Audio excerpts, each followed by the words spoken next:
Absolutely कोई leadership की change बात नहीं है। हमारे मुख्यमंत्री जी सिद्धरामैया साहब है, उप मुख्यमंत्री जी और पीसीसी अध्यक्ष डीके शिव कुमार साहब है, एआईसीसी अध्यक्ष खड़गे जी है, हमारे नेता राहुल गांधी जी है। इसमें कोई शक की गुंजाइश ही नहीं है। ये जो भी बाकी के लीडर्स बात करते हैं उसका कुछ मायने नहीं रखता, क्योंकि ये जो हमारे टॉप ब्रास है, जो हमारे लीडरशिप है, अगर वो बोलेंगे तो होगा। मीडिया पे चर्चा होने से कोई बदलाव नहीं आएगा। स्टैलिन के स्टेटमेंट को आप कैसे एंडोर्स करोगे? नहीं, देखिए, बात हमारी दक्षिण भारत की है। हमारे दक्षिण भारत जो है पूरे हिंदुस्तान की आर्थिक व्यवस्था को चलाती है।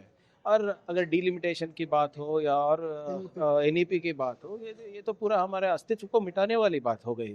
तो इसलिए हम एकजुट होकर लड़ेंगे इसके ऊपर। एब्सोल्युटली कोई लीडरशिप की चेंज बात नहीं है। हमारे मुख्यमंत्री जी सिद्धरामैया साहब है, उप मुख्यमंत्री जी और पीसीसी अध्यक्ष डीके शिव कुमार साहब है, एआईसीसी अध्यक्ष खड़गे जी है, हमारे नेता राहुल गांधी जी है। इसमें कोई शक की गुंजाइश ही नहीं है।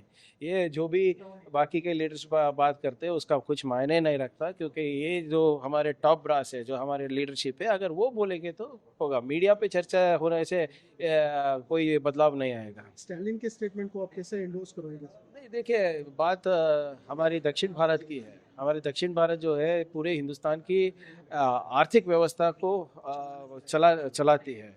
और अगर डिलिमिटेशन की बात हो या और एनईपी की बात हो, ये तो पूरा हमारे अस्तित्व को मिटाने वाली बात हो गई। तो इसलिए हम एकजुट होकर लड़ेंगे इसके